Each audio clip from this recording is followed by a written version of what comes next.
is Alexander Carlos with the Alexander News Show. Very late, going into the beginning minutes of August 18, 2022. So I'm live from Ryder Trauma Center, Jackson Memorial Hospital. And of course, across the street is the Dade County Medical Examiner's Office. So the Miami Dade Officer, the reason I'm here is because the Miami Dade Officer who was in critical condition, grave condition. First of all, his name is Cesar Echeverria. I think that's how you pronounce his name. Cesar Echeverria. And if I pronounce his last name wrong, I'm sorry. Those of you that don't know me, well, should know me now, because I'm going to tell you, I'm horrible with names. So this Miami Dade officer did not survive his gunshot wounds. One of them was to the head, and it was just too much. So he was fighting for his life, and he basically passed away earlier this evening. So, Cesar Echeverria, that's how you pronounce his name, Echeverria, I think. It's not Echeverria, it's Echeverria. He's 29 years old, very young officer of the Miami-Dade Police Department. He worked robbery detail. So, this happened. So, how did this all occur? I was live a couple of days ago on the 15th of August, Monday evening. First, right here on the Alexander News Show channel. Basically, I was live from north side area of Miami, which is an incorporated city of Miami, which is 62nd Street and like 7th Avenue. That's where the shooting occurred.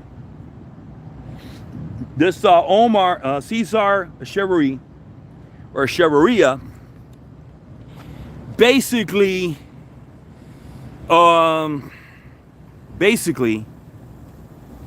was working a robbery detail along with a few of his other fellow officers. He's a detective in the robbery division. Was following up on a lead, on a tip, on a couple of suspects. One of them who exchanged gunfire with Cesar Echeverria and a couple of his other fellow Miami-Dade police officers.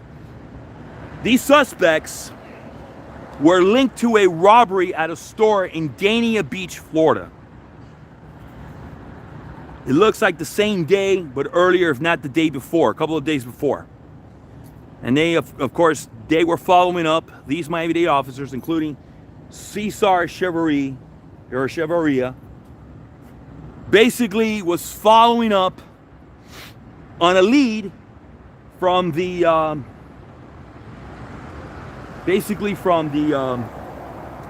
robbery that took place at a store in Dania Beach, Florida. So they must have gotten the tip. They went, they found out about it, and they found this these suspects.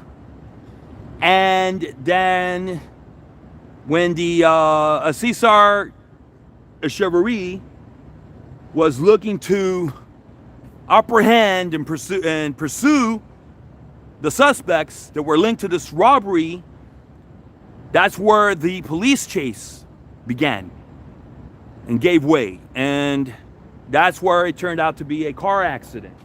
The suspects crashed their cars, and that's why I saw another roadblock, another scene, a separate scene of a whole bunch of Miami-Dade officers. Now, granted, I was not live from that other side. That was on 62nd Street and like 15th Avenue. So I'm guessing that at first, my theory, and I didn't get this from anywhere else. I'm figuring this out. The other stuff I did research on, and I also heard in the media. So this happened on, basically, it looks like the Cesar Echeverria and a few of the other Miami-Dade officers were trying to made contact with the suspects who shot Cesar Echeverria, basically, on 15th Avenue and 62nd Street. And from there, that's where you see the other scene, which is on 62nd Street and like 7th Avenue. Okay, so it happened so basically everything began on 15th Avenue and 62nd Street. And boom, there was a chase, and there was the crash that occurred with the suspects. The suspects crashed their car, boom, and that's where there was, I believe there was an exchange of gunfire. So everything occurred on 15th and 62nd. And I'm thinking that there was an exchange of gunfire. Now let's get out of here. Let's go over here because I want you to see real quick. I'll keep explaining the story. So this is the Dade County Medical Examiner's Office. Miami-Dade Medical Examiner's Office. I believe the Cesar Echeverria's body is still at the Ryder Trauma Center, and they're going to do a police ceremony where they're going to escort his body from here to the medical examiner's office. If it hasn't happened already, it'll happen. But the other night, this was full of squad cars. Boom. And of course, you see the Miami-Dade Community College back there. But now this is totally empty. This is like a ghost town, a small ghost area. So I'm gonna go back over here. I'm gonna go over here. I'm gonna start walking back, basically.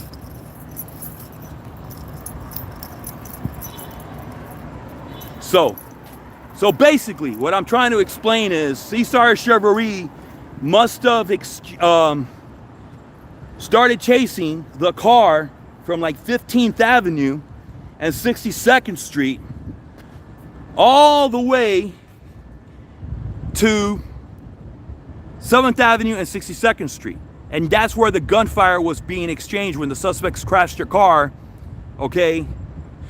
Basically, the gunfire took place there where the officer, Cesar Echeverria, was wounded. He got wounded and severely wounded on 62nd Street and Northwest 7th Avenue, okay? And the Cesar Echeverria made contact with these robbery suspects from the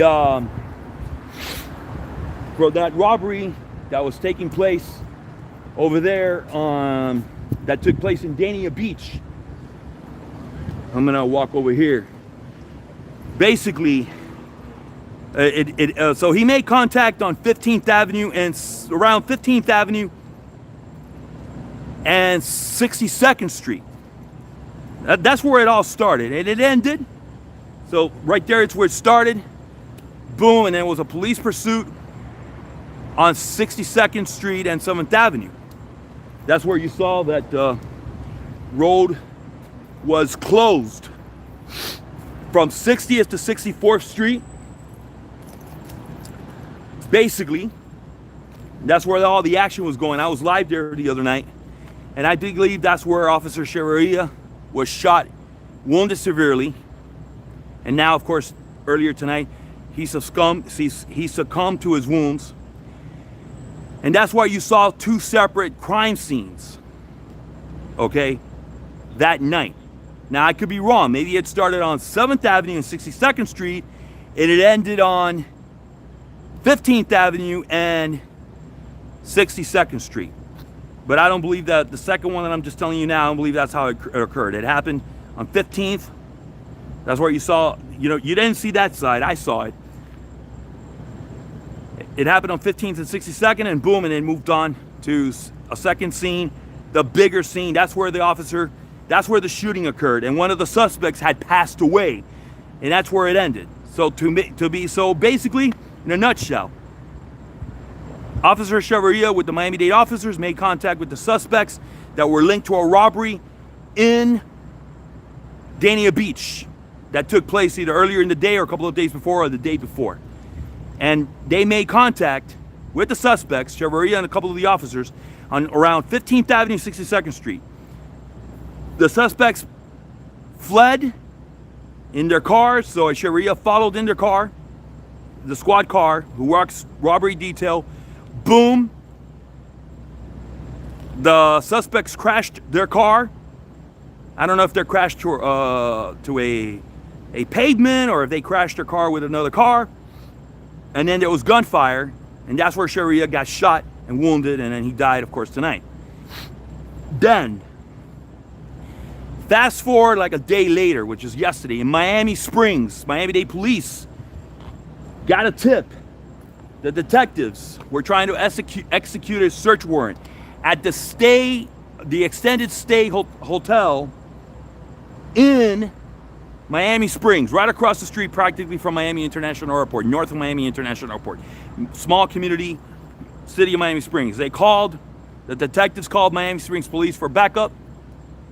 And of course, one thing leads to another, where Miami-Dade police sends in their SWAT team and a whole bunch of other officers from Miami-Dade police. Of course, Miami Springs police is there, and I believe there was a couple of other agencies. There was an exchange of gunfires. They were trying to execute a search warrant for another suspect that was involved with that robbery that took place in Dania Beach.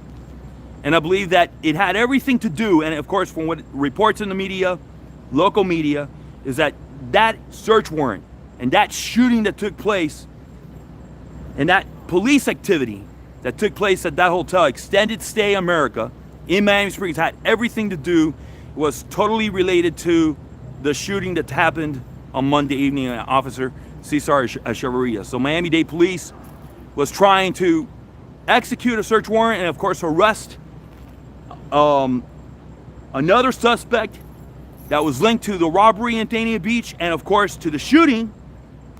Boom, boom, exchange of gunfire. The suspect, I believe it was either the second suspect or even a third suspect, that knew these suspects from that shooting on Monday night. He had an AK-47 and he was using it.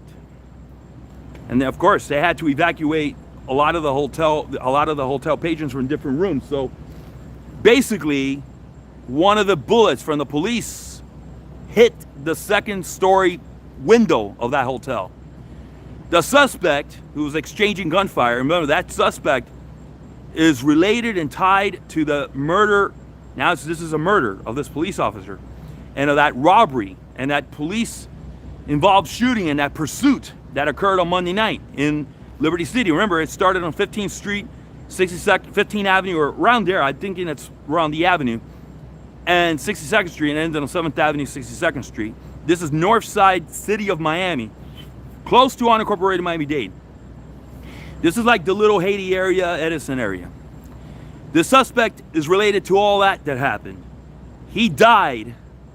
Bam, he died. And of course, the suspect that the night before that shot Officer Cheverria, he died of his wounds. Cops shot him. But I believe there was another suspect. Maybe this other suspect is the one that fled and he was staying at that extended stay. It could be that. That's the part I don't really know. That's a little mixed up. So anyways, so one of the suspects, I don't know if it's the one that shot Officer Cheverria or this one that was involved in that shootout with the cops in Miami Springs at the extended stay, has a long criminal rap sheet dating back to his days of Cobb County, Georgia. It's got a huge history. Well, anyway, so fast forward, I came live on Monday evening from Northside. You can go back into the history of the YouTube channel videos, and of course, and then I came live from this where I'm at now, Miami-Dade County Jackson Memorial Ryder Trauma Center. And so Officer Cheverria passed away of his gunshot wounds, and my heart and my prayers are for the Cheverria family, Cesar Cheverria, I think it's Cheverria, his family, and the Miami-Dade Police Department. It's a sad night for the law enforcement community, for mainly the Miami-Dade Police Department and the entire law enforcement community, all the police departments of Miami-Dade and Broward and all South Florida. I mean, everybody is one big family. And whether you like the police or not, listen, police, we need the cops. We need police. Without the police, we will have a lawless society. And you have to be a complete stupid moron, idiotic piece of crap to shoot at an officer. You bet your ass that if you shot an officer, if you pull your gun at an officer, or you pull a knife, or you try to attack an officer, I guarantee you, you're not going to come out of this great. You might end up being shot and killed. So that's where we're at. By the way, this is Alexander News Show. It's August the 18th, 2022. A little bit, I think it's like 12:20 Eastern Standard Time, live from Ryder Trauma Center, Jackson Memorial Hospital. This is the trauma center, and then the Dade County Medical Examiner's office is right over here. Boom. And I don't know if they're gonna do a ceremony. I don't know if the officer was already moved over from, the body was already moved from this place here, so the trauma center, to the medical examiner's office. But earlier this evening, there was an outpouring of support from the Miami-Dade Police Department, City of Miami, and all the other police departments in Miami-Dade County. I believe Broward as well. Now you see it, it's empty. It's completely empty. Not compared to, you go on to the video from the other night, and you're gonna see it's totally the opposite. There were tons of officers. The entire street right here, boom. The entire street was full of police officers. Even here, police cars and unmarked vehicles, and there were officers standing outside. But earlier tonight, it was full and it was packed. Now you look here, a couple of hours there, I thought it would be officers here like crazy. No, I come here and it's an empty lot. It's looks like a ghost town pretty much. Of course, in the daytime, it's not like this. But anyway, it's a sad time to be an officer.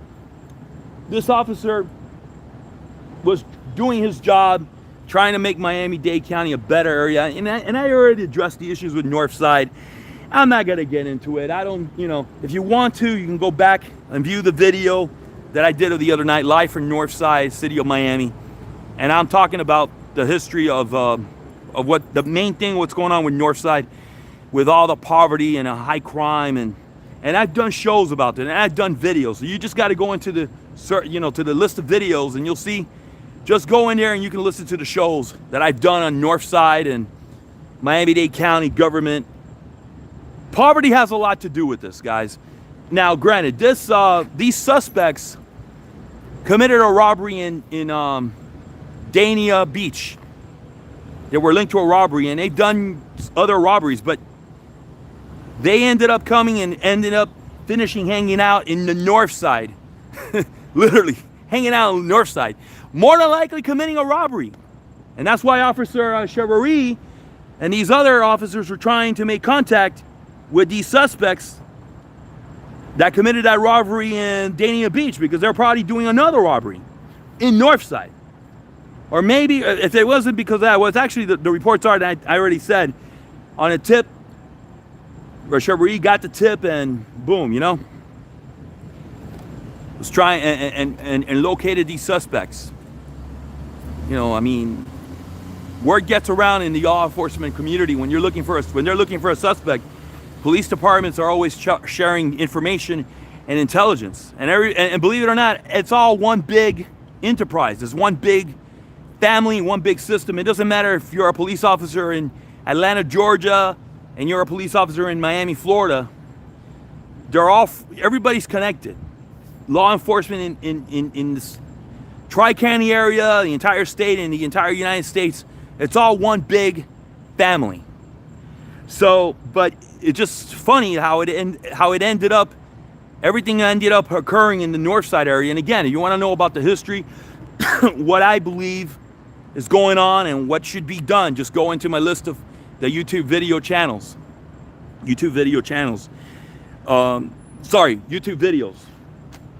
What I say about Northside, what I say about the city of Miami. Poverty has a lot to do with it. And the fact that our government doesn't do anything, the political figures don't do a damn thing to try to address the issues that are affecting the north side area. And just earlier today, I was talking to a resident that lives in Richmond Heights. And this resident was complaining about, basically, she's been living for over 20 years. In the last 3 years, the crime in Richmond Heights has risen. And she, according to her, there's a shooting every single night in Richmond Heights. So I am going to probably be looking into Richmond Heights. But hey, man, you know, God bless the family of Cesar Chevrier and the Miami Dade Police Department and all law enforcement. Like I said, every police department, like I was telling this lady that was telling me that Richmond Heights she was telling me it's horrible. I was telling her, listen, every police department has a few bad apples. A few bad apples, and then, you know, you have a ton of beautiful oranges. And in this case, I'm comparing apples and oranges in this discussion, in this little sentence that I'm saying. Basically because there are some really bad apples, but then there's a whole bunch of good oranges in every single police department across the United States.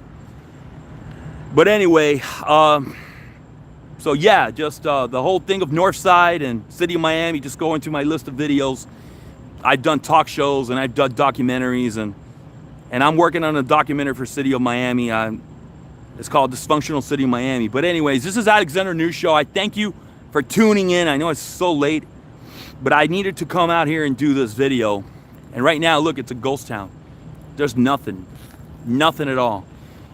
And believe it or not, so the medical examiner's office is there. So, you know, please like this video, slam that like button, and basically hit the bell for notifications. Subscribe to the Alexander News Show channel. Follow the channel, share it. And yeah, we're live from Jackson Hospital. I'm going to show you something real quick before I get out of here. Life keeps going on, guys. I'm going to show you something about the poverty. I don't know if they're still here, but you see that guy right across the street? That guy's a homeless guy. Boom. That's life right here in the city of Miami. Homeless individual. Boom. And then you got a homeless person. You got a homeless people right here sleeping. Yeah, what's up? It's my God-given right to video, man. Freedom of it's constitutional right. So anyway, look, you see that? That's Miami right there for you. Miami. Life keeps going on, ladies and gentlemen. Life keeps going on. But anyway, so this is Alexander News Show. This is the subway. And this is the hospital. So anyway, this is Alexander News Show. God bless the family of Cesar Chevrier, Miami-Dade Police Department, and everybody. Ladies and gentlemen, I'm done. I gave you the entire story of how all this has gone down and how everything's ended. And you know what? The suspects have a family too. God bless their family. I mean, we don't know if the suspect had any kids. We don't know. And it's not their fault. I mean, this is on the suspects. Of course, I'm not defending the suspects by any means. They got what they deserve. They died. You have to be a complete moron and stupid idiot, and worse than that, to shoot at police officers. But anyway, so God bless the law enforcement community. Ladies and gentlemen, this is Alexander News Show for the 18th of August, 2022. It's about 12:31 Eastern Standard Time. We're going on 23 minutes. So you all have a great one. Follow Alexander News Show on all the social media platforms. Twitter, Alexander News SH. TikTok, Alexander News Show 23. Facebook and Instagram, Alexander News Show. Email the show at Alexander News Show, AlexanderNewsShow@gmail.com, and you can text the show as well. I don't have the phone number right off the mind, but it's you could do the research. It's there. You all have a great one. Thank you.